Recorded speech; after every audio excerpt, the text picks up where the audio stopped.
Hey there, neighbors and naysayers. September 4th, 2025. I don't know whether I'm really bad at getting videos uploaded. I'm probably back into July at this point. But of course, drought has hit. We did get rain today. We got an inch and a tenth, inch and 2/10, something like that. So all of a sudden, everything's looking good. I mean, we got good temperatures, chance of rain Saturday, chance of rain next Thursday. Things are looking up. I'm still nervous. I'm still depressed because you just don't know. It's amazing how rains, the good times are never going to be over, and until they are, and then when they are, it's ugly. But as you can see, cows, sheep, everybody is together in one big giant mob, Flerd. That takes some growing pains because it's, I know what to trust the sheep on, I know what to trust the cows on, and then when you put them together, it's a whole different ball game. But this is my favorite time of year when it comes to moving animals because they're all together. I only have one group that I have to come to. I find myself wandering around going, what do I do? I'm so used to running to two different groups at one time that I can't figure, I don't know what to do with myself. And actually, this has led me to think of some other options, and maybe we'll discuss them here, but of what to do next year to just do this all the time. I've got to figure out a way to do less, and I don't know how to do less, so I just got to work on some less. But really is cool to have them all together. We are really bothered up by pink eye bad. This rain hopefully will help that, wash some dust off of things, and they're starting to heal, and I think they'll be fine. It's as I said before, a problem with the manager. I just didn't get salt and mineral out in a timely fashion. After last year's drought, we were real careful about where we put salt out because we were real careful about water, and these are now on a well, and the well was the real problem last year, and they've held up for 24 hours or more now on the well, 48 hours on the well.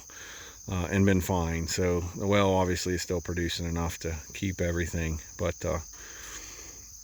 I guess forages in this field, one thing we've noticed after the drought last year, we got a ton of crabgrass in places that were beat hard. We got barnyard grass, which we always have, and that's where the cows are right now, is in a barnyard grass strip. I don't know how to promote that, but I would take it. It's kind of our version of Johnson grass around here. Comes in the fall, comes in the hot weather, and grows. Of course, we'd love to have more switchgrass and all those things, but boy, if I could promote that crabgrass and barnyard grass for times like now, it sure would be beneficial to have it everywhere. I guess quick options here, what we're doing. I'm really thinking hard next year again, still about, there's two competing factors. Do you not mow hay early in the spring on pastures and then have that tall grass? I mean, hell, I had tall grass until last week. They'd only been grazed once, and that was the second time. Or do you mow hay and get it back in condition and let it grow before you miss out on the growing season? I think we miss yield by letting it be so tall for so long, but we also get more grazing days, I think, when we do it the other way, which is odd. Those are two things that are at odds with each other, but it's still something I'm kicking around. Could we mow it off and not have as much seed head issue and still have decent amount of forage to graze? And couple that with, as I was raking hay the other day, an idea came to me. I could mow that for hay. I could then spread sorghum sudan, radishes, soybeans, maybe vetch, something, I don't know, some legume. Of course, I'd have to have the three sisters somehow. Spread that on the mowed hay, and then as we rake and as we bale, and because it's mowed a little shorter than we would normally graze it, we probably would get a decent stand of switchgrass in those, or sorghum sudan in those fields. Then boost the yield even more, and have that this time of year to be able to graze on that percentage of whatever we mowed. So that's an option. Second option, where I'm kicking around, it's me, myself, and Irene around here. I can kick some ideas off of Rachel, but she's on out here every day, so she doesn't. It's not that she doesn't understand. I don't want her to think that I don't think she understands. It's just sometimes it's the logistics of things.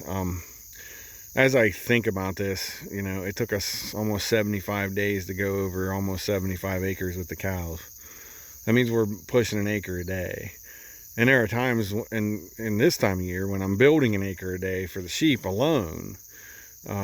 So could I not run down an acre a day with the four-wheeler and get 3-strand fence and just put them all together and have them all together all the time? The minute we're done lambing, put them all together and just let them be together in one Flerd. As long as I kind of left a 12 hours or a day behind them so that the sheep and lambs could join up.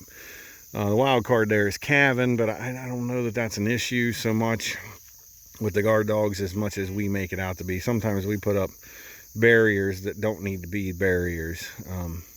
Problems that aren't really problems, and problems that are solved by other solutions. And man, having them all together the minute we're done lambing would be fantastic. The minute those lambs are up and running and able to get out of the way of the cows and not get trampled, it would be so easier to just have them all in one group. I don't know how they perform. We have to look, but boy, and then, you know, you got one group, so one rest, and that's the real trouble we got into here, because we have two groups. We only had 30 days of rest on each, where if we have them together, we got about 45 days of rest because they're eating varied things. So I'm really not getting all the benefits I should. I mean, honestly, we've kicked around even just liquidating the sheep. The guard dogs are the only reason why the sheep still stay, because I don't know what I'd do with the guard dogs. Yeah, I could sell them, I get it, but that's not the thing for me. I